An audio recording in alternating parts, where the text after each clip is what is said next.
ingatlah kamu kepadaku dengan mematuhi hukum dan undang-undangku, ini maksud ayat ni, supaya aku membalas kamu dengan kebaikan, dan bersyukurlah kamu kepadaku, dan janganlah kamu kufur akan nikmatku.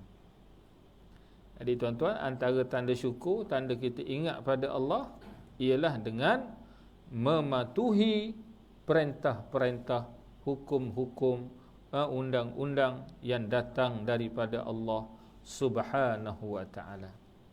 Jadi bila Allah Ta'ala sebut Allah ini adalah Tuhan yang maha melimpah kebaikannya, kita sebagai makhluk yang menerima limpahan kebaikan kurniaan Allah, apa patut kita buat? Kita wajib bersyukur.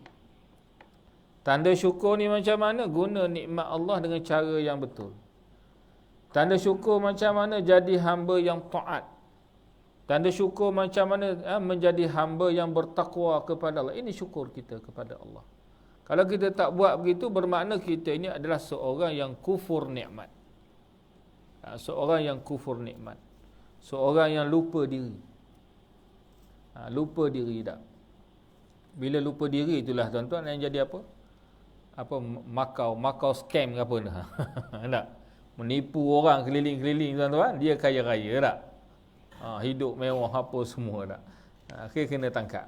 Kena tangkap tu, itu dunia lah. Akhirat kelak tu dia buat zalim, buat naya berapa ramai manusia, wallahu alam lah. Baik.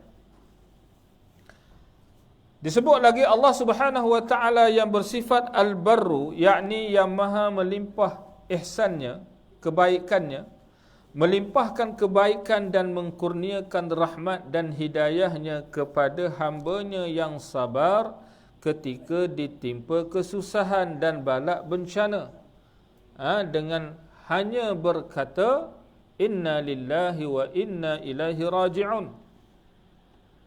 Antara melimpahnya kebaikan Allah kepada hamba-hambanya, iaitulah Allah Ta'ala memberikan rahmat dan hidayah kepada hambanya yang beriman tadi, yang bersabar apabila ditimpa musibah. Allah Ta'ala mengurniakan rahmat yang banyak kepada manusia yang seumpama ini. Sebagaimana yang Allah Ta'ala sebut dalam surah Al-Baqarah ayat 156 dan ayat 157. Alladzina idza asabathum musibatun qalu inna lillahi wa inna ilaihi raji'un ulaika 'alaihim salawatum min rabbihim wa rahmah wa ulaika humul muhtadun. Orang-orang yang sabar ialah orang-orang yang apabila mereka ditimpa oleh sesuatu kesusahan, mereka berkata sesungguhnya kami adalah kepunyaan Allah dan kepada Allah jualah kami kembali. Dia akan ingat bahawa musibah ni adalah hakikatnya daripada Allah. Allah Ta'ala beri taufik kepada dia mengingati hakikat perkara itu. Memanglah adalah sebab-sebab duniawinya, tapi hakikatnya semuanya itu berlaku dengan qada takdir Allah. Ya. Lalu mereka berkata inna lillahi wa inna ilaihi raji'un. Kata Allah, mereka itu ialah orang-orang yang dilimpahi dengan berbagai-bagai kebaikan dari Tuhan mereka serta rahmatnya, dan mereka itulah orang-orang yang dapat petunjuk hidayahnya. Allah Subhanahu wa ta'ala sentiasa melimpahkan hidayah dan rahmatnya kepada orang-orang yang beriman. Ya, antara maksud al-barru yang melimpah ihsan kebaikan Allah ini, Allah melimpahkan hidayah, yakni petunjuk dan rahmat kepada orang-orang yang beriman. Di mana hidayah dan rahmat Allah yang terserlah dan sentiasa membuka pintu hati orang-orang yang beriman, antaranya ialah hidayah dan rahmat Al-Quran. Baik. Tuan-tuan, bila sebut hidayah ni, kalau kita buka dalam kitab-kitab tafsir ada yang sebut, ataupun setengah ulama membahagikan, dikata hidayah yang umum, ada hidayah yang khas. Ya. Hidayah yang umum ni semua manusia dapat. Tapi hidayah yang khasnya hanya diperolehi oleh orang-orang yang beriman sahaja. Tapi kalau kita buka dalam kitab Tafsir Al-Munir itu, pengarang ni dia sebut bahawa hidayah ni ada, paling tidak ada 5 jenis. Yang pertamanya, hidayah ni dikongsi antara manusia dengan binatang. Antara yang pertama disebut hidayah hidayatul fitrah. Hidayah yang petunjuk yang berbentuk fitrah. Contohnya apa? Bayi yang baru lahir. Bayi yang baru lahir ni tuan-tuan, bila dia lapar apa dia buat? Dia minta susu ke? Dia menangis ya? Dia sakit perut pun dia menangis, dia lapar pun dia menangis. Itulah, dan begitu juga binatang macam tu juga ada hidayatul fitrah. Lahir-lahir tu dia tahu macam mana dia nak minum susu daripada mak dia. Cuma maknya kena suruh lah. Begitu tak? Kita tengok binatang tu sama dengan manusia. Hidayatul fitrah ini dapat semua. Yang kedua namanya hidayah tu hidayatul hawas, hidayah panca indera, anggota badan. Hidayatul hawas, bukan anggota badan. Hidayatul hawas ni hidayah panca indera. Panca indera ini iaitulah seperti penglihatan, pendengaran. Kalau kita lihat, bayi yang baru lahir tuan-tuan, panca indera yang paling awal ialah panca indera pendengaran je. Mata tak dapat tengok lagi, tak nampak lagi. Tapi kita tak ingat pun masa baby dulu tak? Mata dulu nampak ke telinga dulu dengar? Sebenarnya telinga dulu dengar. Faja'alnahu sami'an basira, kata Allah. Lalu kami mengurniakannya pendengaran dan penglihatan. Betul orang tersebut, memang begitu manusia ni. Jadi kalau kita tengok, makhluk binatang pun macam tu juga. Kemudian anggota badan. Anggota badan ni hidayah dalam bentuk anggota badan. Kalau kita manusia ni mula-mula lahir tu tak boleh buat apa lagi lah, duduk terlentang macam tu, lama-lama bolehlah mengesok, bolehlah merangkak, boleh, kemudian barulah boleh bertatih, boleh berjalan, boleh berlari tak. Tapi kalau binatang dia lebih hebat tuan-tuan. Lepas lahir sekejap melenting-lenting dah tak. Anak lembu, anak kambing tu. Ini hidayatul hawas. Kemudian hidayah yang lebih khusus adalah namanya hidayatul din, hidayah agama. Hidayah agama ni dengan maksud Allah Ta'ala mengutuskan Nabi-Nabi dan Rasul-Rasul kepada manusia. Allah Ta'ala mengutuskan Nabi dan Rasul membawa petunjuk daripada Allah.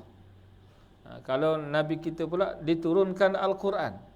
Lalu Rasulullah menyampaikan Islam ini yang berupa hidayatul din ini kepada manusia.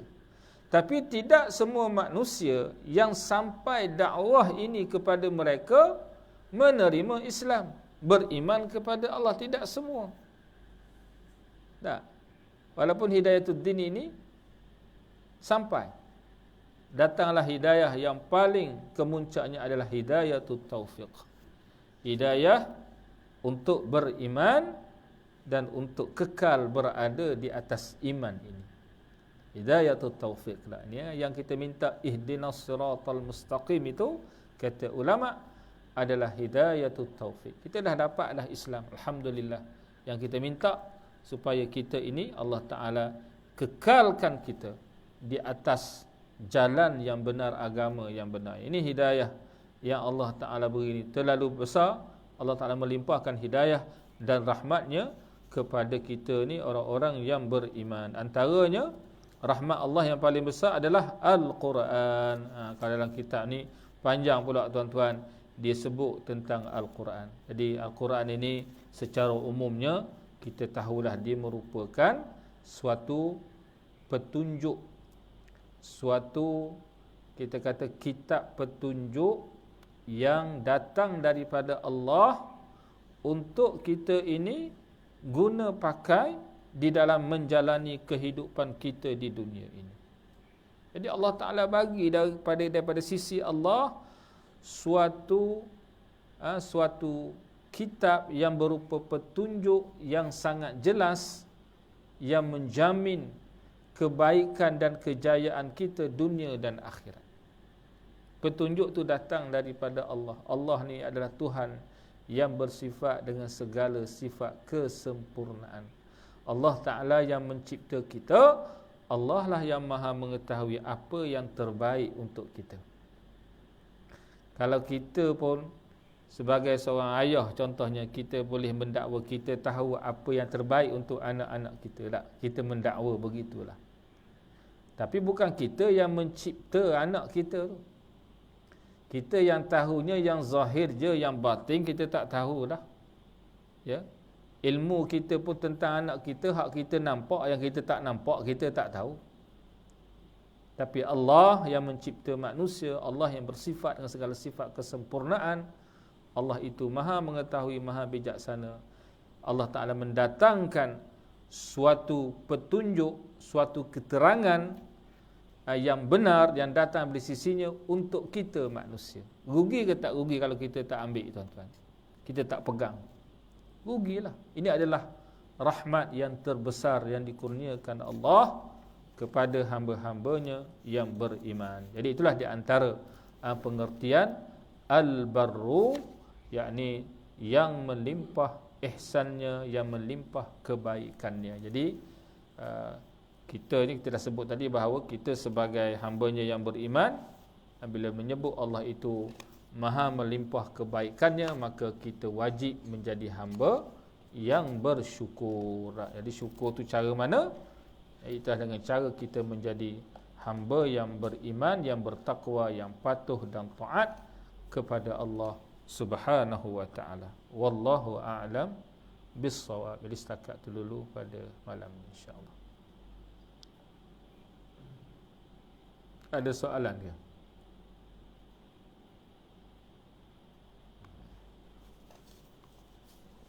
Sudah ada lajak dah buka soalan. Boleh.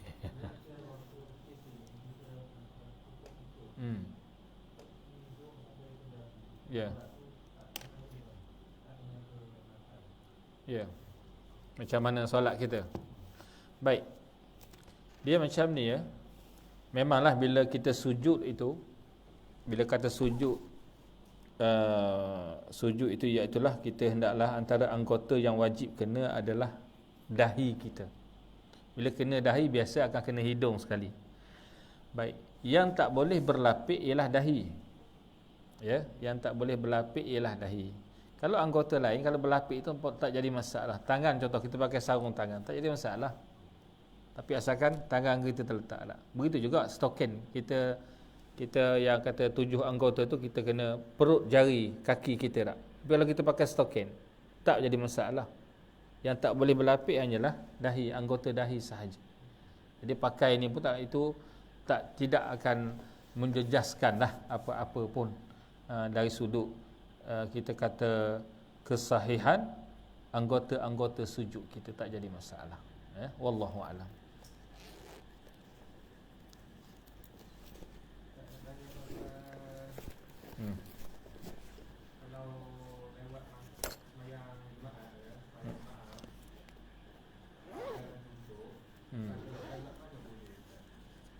Jarak dia.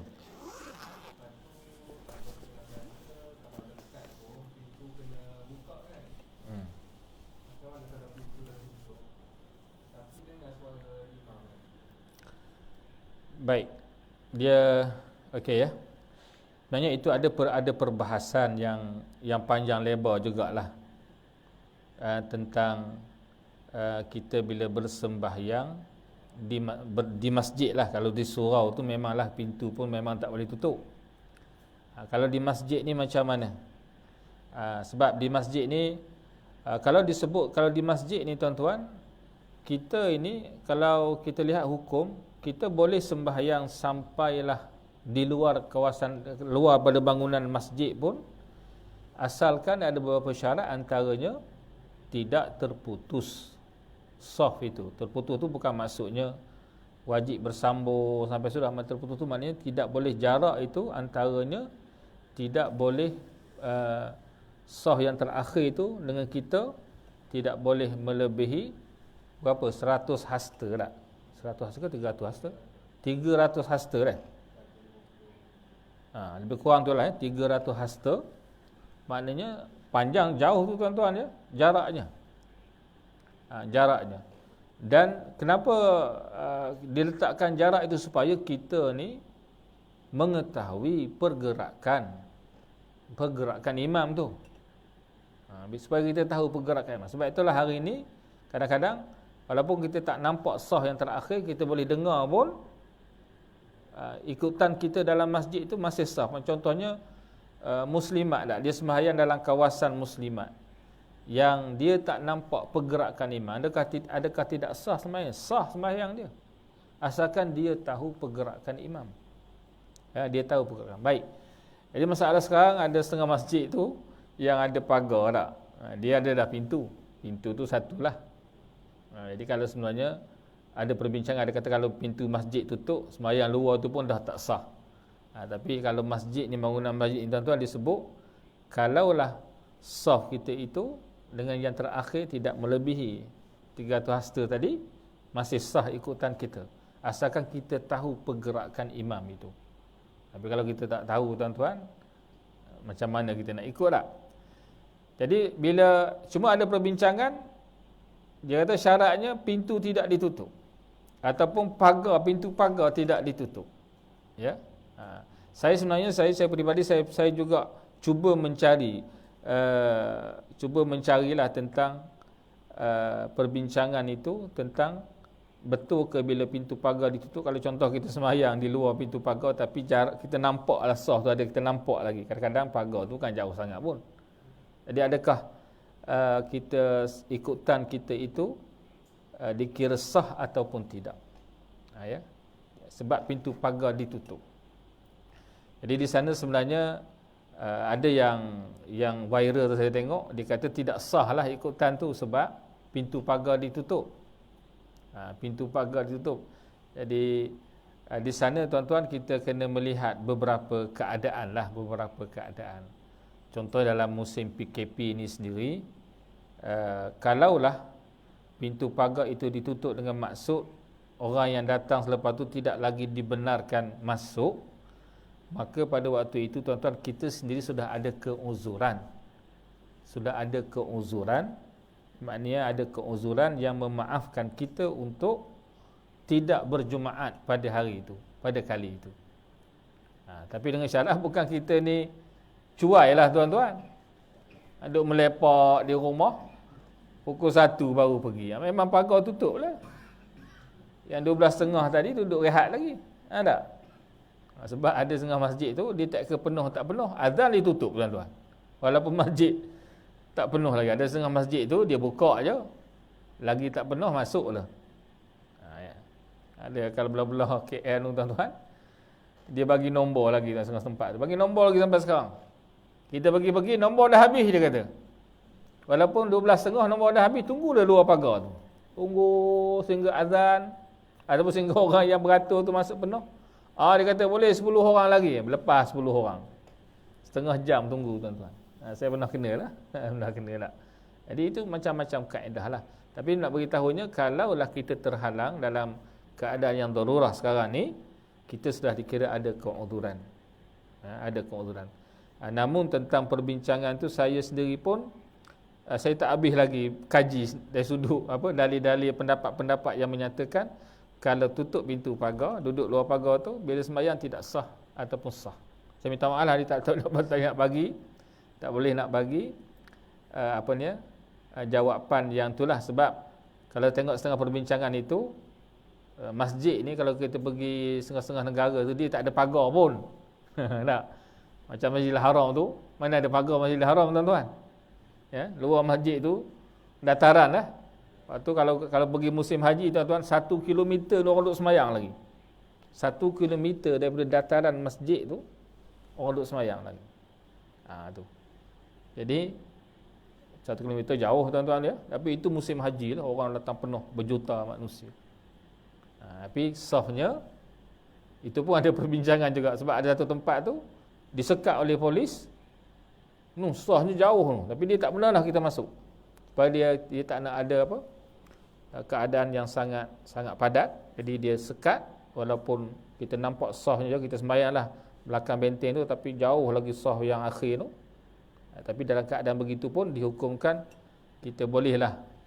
Ini bila kita duduk sana tuan-tuan, kita bolehlah ambil pendapat mazhab-mazhab yang lain dan seumpamanya ketika keadaan begitu. Itu pun ada perbincangan lagi tuan-tuan.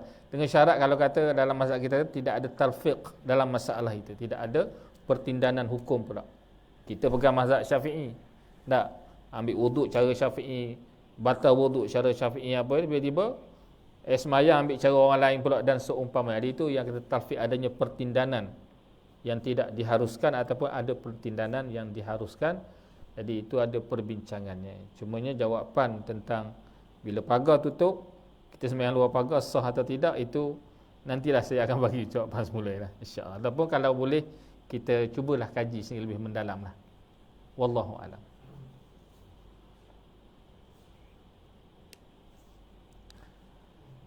Baik, rasa setakat itu dulu untuk malam ni. Insya-Allah hari kita insya-Allah akan sambung lagi perbincangan kita di dalam pertemuan yang akan datang, insya-Allah. A'udzubillahi minasyaitonir rajim. Bismillahirrahmanirrahim. Alhamdulillahirabbil alamin. Wassalatu wassalamu ala asyrafil anbiya'i wal mursalin wa ala alihi wa sahbihi ajma'in. Allahumma innaka 'afuwun karimun tuhibbul 'afwa fa'fu 'anna wa 'an walidina wa 'an jami'il mu'minin wal mu'minati bi rahmatika ya arhamar rahimin. Allahumma 'allimna mimma yanfa'una وانفعنا مما علمتنا. اللهم زدنا علما وارزقنا فهما. اللهم اجعلنا من الذين يستمعون القول فيتبعون أحسنه. اللهم دبرنا يا الله فإنا لا نحسن التدبير. اللهم ردنا إلى دينك الإسلام ردا جميلا. اللهم عافنا من كل بلاء الدنيا وعذاب الآخرة والشر الدنيا والشر الآخرة. اللهم ربنا آتنا في الدنيا حسنة وفي الآخرة حسنة وقنا عذاب النار. وصلى الله على سيدنا محمد وعلى آله وصحبه وبارك وسلم والحمد لله رب العالمين. تقبل الله منا ومنكم. Kita tangguhkan dengan doa kafaratul majlis dan suratul Asr. Subhanakallahumma bihamdik asyhadu an la ilaha illa anta astaghfiruka wa atubu ilaik. Bismillahirrahmanirrahim. Wal 'asri innal insana lafi khusr إلا الذين آمنوا وعملوا الصالحات وتواصوا بالحق وتواصوا بالصبر. أقول قولي هذا وأستغفر الله العظيم لي ولكم. السلام عليكم ورحمة الله وبركاته.